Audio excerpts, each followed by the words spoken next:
Hello and welcome to Many Thinkers. My name is Miss Taryn from the Davis County Public Library, and you are joining me today in my kitchen as we do an activity, a science activity today for preschoolers. So Many Thinkers is a preschool program we do once a month at 10 a.m. in the library once we're all able to meet together again. And for this program, we focus on science, engineering, technology, and math. Okay, for our youngest visitors to the library. So today we're going to be learning a little bit of science, and we'll be talking about the solar system. All right, so today we are going to make our own planet out of a tennis ball and some modeling clay. All right, so first of all, let's talk about planets. Who knows what a planet is? Can you think of the name of a planet? If you said planet Earth, you would be right. The planet that we live on is called Earth. Who knows what it's made of?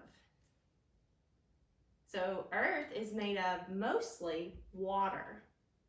So we have oceans, we have rivers, lakes, all of those things make up our planet. It's also composed of land. Now, we have other planets in our solar system that rotate around the sun. So the sun is responsible for the weather outside, which you can probably see, it's sunny today.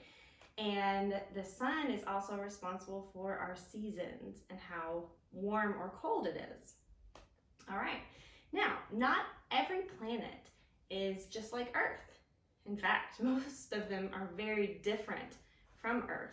So you have a planet like Mercury, which is the first planet from the sun, and that one is mostly made of rock. So it's hard, it's stony, it's not a good place to live. And then there are also planets made mostly of gas. And an example of that type of planet would be Jupiter, the biggest planet in our solar system. Jupiter is made up of gases that are red and orange and yellow, and there's always some kind of big storm going on. It's called the big red spot on Jupiter. All right, so that's your science for today. Now, taking what we've learned about planets, I want you to make your own planet, okay?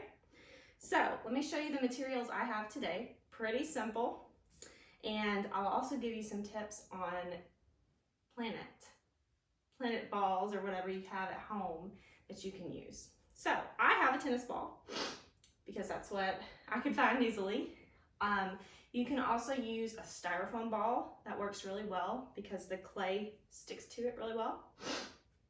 Or you can use a bouncy ball, you can use a baseball, anything kind of small like this, like a basketball's probably too big. All right, so got my tennis ball here. And then I have modeling clay. So this is non-toxic, but of course don't put it in your mouth, little boys and girls. So our modeling clay is really fun to use because it does not dry out. Okay, and I'll show you what I mean by that in a minute. Okay, so I have modeling clay, but if you don't have modeling clay at home, you can also use Play-Doh. Play-Doh works just as well, although it will dry out quickly if you leave it out very long.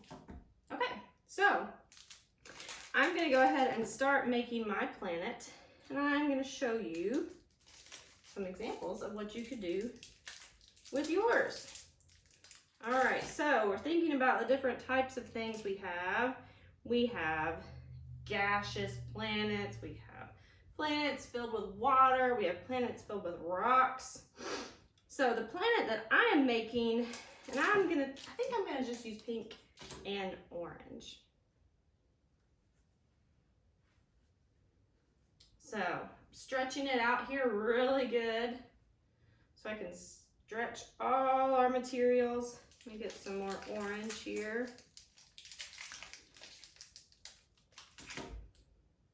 Make it really good so it goes all over the planet. So this is one of the things that I really like about the modeling clay, because the modeling clay changes. See, it's really soft, which Play-Doh is really soft too. But the cool thing about the modeling clay is that it doesn't dry. So I can make this planet today, and then next week I can be like, oh, you know what? I didn't like that. I should make something different. I should make it look a little bit different. Okay. I've almost got it completely covered. I think I'll add a little bit more orange. So I talked about Jupiter, right? I said it was kind of red and orange and pink.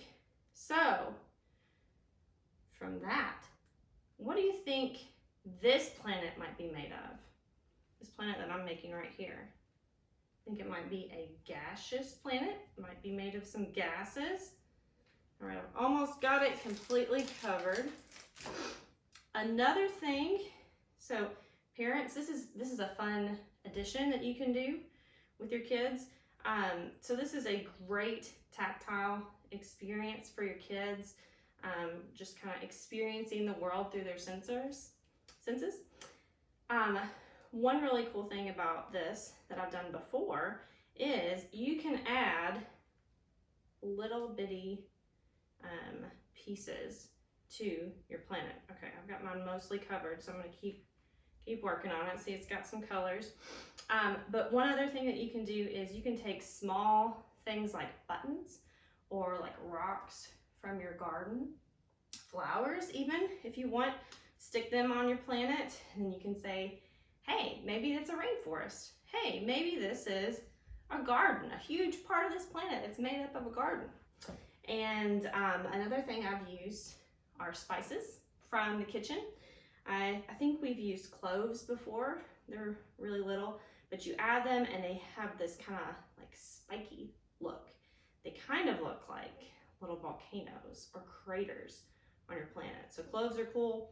I've used cinnamon before to kind of give it a different texture. It feels really different when you put cinnamon on it, and it also smells really good. All right, so my planet is pretty much done. I can move my thumb across it to kind of mix up the colors if I want. See how it smears like that? So my planet is probably mostly gas, but it does have some green on it. So green could be what? Green could be land. All right.